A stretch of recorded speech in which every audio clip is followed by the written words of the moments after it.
Hello friends, welcome to the new episode of my channel. আমি অরিত্র। এখন এই ভিডিওর মধ্যে আমরা কথা বলছি মান্ডালা মার্ডার্স নিয়ে, ওয়াইআরএফ এর আর কি ওয়েব সিরিজ, যেটা তারা নেটফ্লিক্সে নিয়ে এসছে। বানি কাপুর রয়েছে লিড চরিত্রে, এছাড়া বৈভব রাজগুপ্তাও রয়েছে। তো এই সিরিজটার যে মেন যে গল্পটা, মেন যে সাবজেক্টটা, যে বিষয়বস্তু নিয়ে ডিল করে, যে একটা কাল্ট রয়েছে, তাদের কাছে একটা ডিভাইস রয়েছে, তারা কিছু একটা করবার চেষ্টা করছে, তাদের একটা মিশন আছে এবং সেই কারণের জন্য তারা মাল্টিপল মার্ডার্স ইত্যাদি করছে। এবং দুটো পুলিশ অফিসার রয়েছে, দুজনেরই ব্যাক স্টোরিতে ট্রমা রয়েছে, যেটা একটা খুব কমন ট্রোপ হয়ে গেছে এবং সেটা এখানে খুব নেগেটিভ ভাবে অ্যাকচুয়ালি ইম্প্যাক্ট করছে, সেটা পরবর্তীতে আসছে। তো সেই দুজন পুলিশ অফিসার মিলে একজন আর কি নিজের মাকে খুঁজতে এসছে, আর একজন এমনি জাস্ট পোস্টেড হয়েছে। তো সেখান থেকে তারা কিভাবে এটাকে ট্র্যাক ডাউন করছে, কি করছে।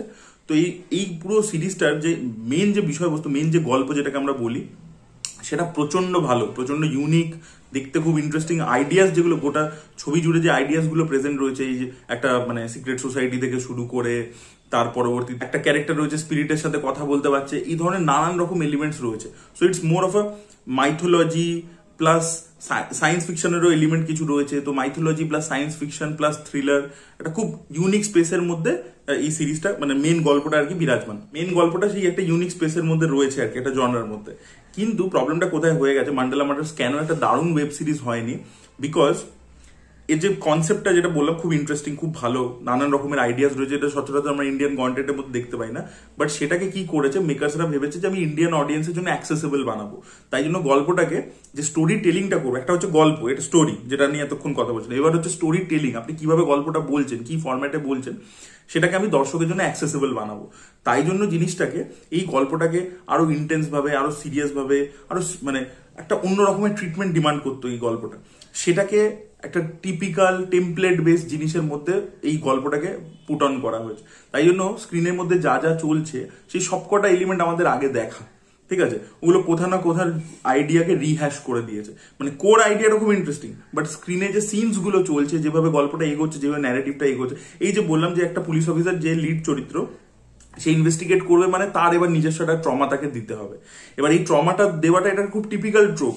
এবার সেইটাকে দিয়ে অ্যাকচুয়ালি কি করবার চেষ্টা করে, যে এই ক্যারেক্টারটা, যে আমাদের প্রোটাগনিস্ট, সে এই কেসটা যখন সলভ করতে করতে নিজের যে পার্সোনাল আর্কটা, তার যে ক্রাইসিসটা আছে, সেটাকেও সলভ করে ফেলবে, সেই জন্য করা হয়। কিন্তু প্রবলেম হচ্ছে এখানে বৈভব রাজগুপ্তাকে এত কিছু দিয়েছে, এত ট্রমা ইত্যাদি, হ্যান ত্যান, ইভেন ইনভেস্টিগেশন চলাকালীনও ওর সাথে অনেক কিছু খারাপ হয়। ওই ক্যারেক্টারটাকে সব থেকে বেশি ইমোশনাল আর্ক দিয়েছে, but still it is not working in the series.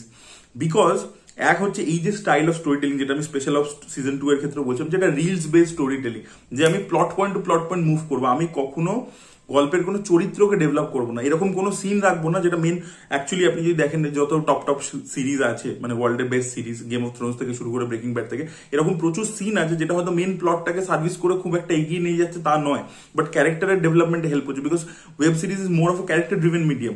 এবার এইটা কিন্তু এইটার ক্ষেত্রে একেবারেই ফলো করা হয়নি ইন্ডিয়াতে। আমি এখন দেখছি যত দিন যাচ্ছে এই ওটিটি কন্টেন্ট গুলো, এবং দর্শকের ওরা একটা যে ভিউইং প্যাটার্ন, সেটাকে মেনটেন করেই এটাকে ব্যাকট্রেস করে করছে। সেটা হচ্ছে যে ভাই তাড়াতাড়ি গল্পটাকে ছোটাও, মানে স্ক্রিনে কিছু না কিছু হ্যাপেনিং হয়ে যেতে হবে এবং প্লট পয়েন্ট মুভ করবে। কিন্তু এতে প্রবলেমটা এটাই হচ্ছে যে কোনো ক্যারেক্টার এস্টাবলিশমেন্ট হচ্ছে না। আর এই ছবিটার প্রথম দুটো এপিসোড না পুরো হজপজ, এতগুলো ক্যারেক্টার, এই আসছে, ও আসছে, এই আসছে। এই যে একটা পলিটিক্যাল দুটো পার্টির মধ্যে রাইভালরির একটা অ্যাঙ্গেল প্রথম দিকে রাখা হয়েছে প্রথম দুটো এপিসোডের মধ্যে, সেটা কিন্তু কোনো প্রয়োজন নেই, আননেসেসারি পুরো। ওটা কিন্তু একটা পয়েন্টের পর পুরো গায়েব হয়ে যাচ্ছে। তো সেই জিনিসপত্রগুলো আপনাকে একটা ট্র্যাক ধরতে হবে, একটা সিঙ্গেল ট্র্যাক, একটা ডেন্স ইনভেস্টিগেশন দেখাতে হবে। এখানে যে ইনভেস্টিগেশনটা চলছে, সেই ইনভেস্টিগেশনটা মানে জাস্ট খুব কনভিনিয়েন্ট একটা ইনভেস্টিগেশন। এখান থেকে জেনে যাচ্ছে, ওখানে একটা ক্যারেক্টার প্লেস করা আছে, তার থেকে জেনে যাচ্ছে। সেটা যে প্রচন্ড ইন্টারেস্টিং কিছু দেখতে পাচ্ছে, একটা ইনভেস্টিগেশন, একটা ডিকোডিং। আর তারপরে কি হতে পারে, বানি কাপুরের যে চরিত্রটা, এই যে রিয়া বলে চরিত্রটা বাইরে থেকে এসছে, সে এত সহজে এই জিনিসটাতে বিলিভ করছে কি করে, এই যে একটা কুসংস্কার, একটা ব্ল্যাক ম্যাজিক, এগুলো তো বিলিভ করছে কি করে? তাকে তো সেই একটা ট্রান্সফরমেশন গ্র্যাজুয়াল দিতে হবে। বাট এখানে কি হচ্ছে, যেহেতু প্লটটাকে এগিয়ে নিয়ে যেতে হবে, তাই জন্য ওরা প্রথম থেকে হ্যাঁ মেনে নিল যে হ্যাঁ এটাই হচ্ছে, এটা সুপার ন্যাচারাল, এখানে মাইথোলজিক্যাল ইত্যাদি ব্যাপার আছে, এবার আমরা এটাকে ইনভেস্টিগেট করবো। তো এইভাবে জিনিসপত্রগুলো না কনভিনিয়েন্টলি, মানে plot point to plot point just একটা ডেটা পয়েন্ট হিসাবে রয়েছে, অর্গ্যানিক গল্পের ফ্লোটা নেই।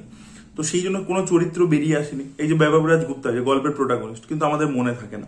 সেম গোস ফর বানি কাপুর। আর বানি কাপুরের পারফরমেন্স এত ওয়ান ডাইমেনশনাল, এত দিন হয়ে গেছে একই রকমের পারফরমেন্স দিয়ে যায়। তো বানি কাপুরও না খুব কনভিন্সিং যেটা পারফরমেন্স দিতে পেরেছে তা কিন্তু নয়। আর যেটা আমি বললাম, আর প্রচুর যেহেতু চরিত্র রয়েছে, আমি বলবো না যে জামিল খান খুব এক্সট্রাঅর্ডিনারি পারফরমেন্স দিয়ে দিয়েছে, বা রঘুবীর যাদব অল্প বিস্তর সময়ের জন্য রয়েছে, তার কাজও যে এক্সট্রাঅর্ডিনারি সেরকম বলবো না। চরিত্রগুলোকে ওই স্পেসটাই তো দেওয়া হয়নি যে তারা দারুণ কিছু পারফেক্ট। জামিল খান বা রঘুবীর যাদব এত খুব ভালো অভিনেতা, বাট তাদেরও সেরকম কিছু করেনি। আমি বলবো শ্রেয়া পিলগাঁওকর বরং বেটার করেছে, সুইবিন চাওলা ওকে ওকে। তো ওভারঅল মিলিয়ে আমার সিরিজটা মনে হচ্ছে যে খুব ভালো একটা story, but story telling was not that good. আপনার শেষে গিয়ে লাস্টের এপিসোডে যখন বিগ রেভিলেশন ইত্যাদিগুলো হবে, সেগুলো কিন্তু বেশ ভালো লাগবে। সেখানে একটা ফ্র্যাঙ্কেনস্টাইন মনস্টারের কনসেপ্ট ইত্যাদি সেগুলো সব রয়েছে, এত ইন্টারেস্টিং। কিন্তু the story telling should have been more good, engaging, আরো ডিপ, আরো লেয়ার্ড, আরো বেশি সেটা দরকার ছিল, যেটা ম্যান্ডেলা মার্ডার্স একেবারেই ছুতে পারে না, ওই লেভেল অফ স্টোরি টেলিংটা, ওই লেভেল অফ নুয়ান্সটা। আর এই দেখুন, এই রিলস বেসড যে ফরম্যাট অফ স্টোরি টেলিং যেটা হয়ে যাচ্ছে এখন, এটা যেরকম এক হচ্ছে কি প্লট টু প্লট ছুটছে ছুটছে এরকম হচ্ছে তো, কিন্তু প্রবলেমটা কি হচ্ছে, এখানে যে ক্যারেক্টার ধরুন মারা যাচ্ছে, যেহেতু ক্যারেক্টার গুলোকে ডেভেলপ করছে না, তাই জন্য কি হচ্ছে, ধরুন কোনো ক্যারেক্টারকে মানে এরা দুজন পুলিশ মিলে বাঁচাবার চেষ্টা করছে যে পরের টার্গেটটা কে, তাকে কিভাবে বাঁচাবো কি করো, কিন্তু সেখানে গিয়ে তার খুন হয়ে যাচ্ছে বা কিছু হয়ে যাচ্ছে, এই যে ফরম্যাটটা। এবার এটা না কি করছে, যেহেতু আপনাকে ওই ক্যারেক্টারটার সাথে কোনোভাবে কানেক্ট করাচ্ছে না, কিছু করাচ্ছে না, তাই জন্য আপনি যখন আসছে একটা মৃত্যু বা কিছু দেখতে পাচ্ছেন, আপনাকে ইমোশনালি কোনোভাবে হিট করতে পারছে না, কিছুই করতে পারছে না, ওটা আপনাকে কোনো ইম্প্যাক্ট দিচ্ছে না, ওটা just as a piece of information আপনার কাছে আসছে, আবার আপনি পরে প্লট পয়েন্টে মুভ করে যাচ্ছেন। ঠিক আছে। আর যে স্ট্রাকচারটা, যে একটা করে ভিকটিমকে আর কি ডিটেক্ট করছে, তাকে মানে বাঁচাবার চেষ্টা করছে, কিন্তু বাঁচাতে পারছে না, কিছু হচ্ছে, ভুল ডিটেকশন হয়ে যাচ্ছে, কিছু হয়ে যাচ্ছে, this keeps on going for মাঝের কয়েকটা এপিসোড। এটা একটা মানে 3 নম্বর এপিসোডের পর থেকে এই জিনিসটা শুরু হয়ে যায়, এবং সেটা কিন্তু মানে চলতেই থাকছে পর পর পর পর, এবার রিপিটেটিভ হয়ে যাচ্ছে। তাই জন্য কিন্তু কিছু বিটস এন্ড পিসেস সিরিজটা আপনার বড় মনে হবে আর কি। এত ফাস্ট ফরওয়ার্ড স্টোরি টেলিং করা সত্ত্বেও আপনার কিছু জায়গায় ড্র্যাগড ফিল করবে বিকজ অফ দিস অ্যাপ্রোচ। রেলওয়েম্যান যে সিরিজটা এসেছিল, মিনি সিরিজ ছিল, সেটা আমার বেশ ভালো লেগেছিল। আমার ওয়াইআরএফ এর থেকে এক্সপেকটেশন ছিল যে তারা ওটিটিতে যখন কন্টেন্ট করছে, তারা খুব ভালো করে কিছু কন্টেন্ট করবে, বাট এই কন্টেন্টটার ক্ষেত্রে, ম্যান্ডেলা মার্ডার্সের ক্ষেত্রে খুব ভালো একটা গল্প ছিল। মারদানি 2 এর ডিরেক্টর ছিল, সবকিছু মিলিয়ে আমার প্রচন্ড এক্সাইটমেন্ট ছিল যে হ্যাঁ কিছু একটা ভালো হবে, বাট পারফরমেন্সেসও সেরকম নয়, ক্যারেক্টার সেরকম লেখা নয়, ডেপথে গিয়ে সাবজেক্টটাকে এক্সপ্লোর করেনি, খুব টিপিক্যাল একটা ফরম্যাটে চলে গেছে, এবং কোনো ক্যারেক্টারই স্ট্যান্ড আউট করেনি সেইভাবে। তো সবকিছু মিলিয়ে it's not a good series, but আমার মনে হয় কোথাও আপনাদের এটা দেখা উচিত, বিকজ এই যে কনসেপ্টটা, এটা ইন্ডিয়ান কন্টেন্টের মধ্যে আমরা দেখতে পাই না, তো সেইটা আপনাদের খুব ইন্টারেস্টিং লাগতে চলেছে, সেই কারণে আপনারা একবার চাইলে দেখতে পারেন। আর যে দেখেছেন অলরেডি ম্যান্ডেলা মার্ডার্স, তার কি বক্তব্য অবশ্যই কমেন্টে জানাবেন। এই ভিডিওটা ভালো লেগে থাকলে লাইক করুন, শেয়ার করুন, চ্যানেলকে সাবস্ক্রাইব করতে ভুলবেন না। Bye bye.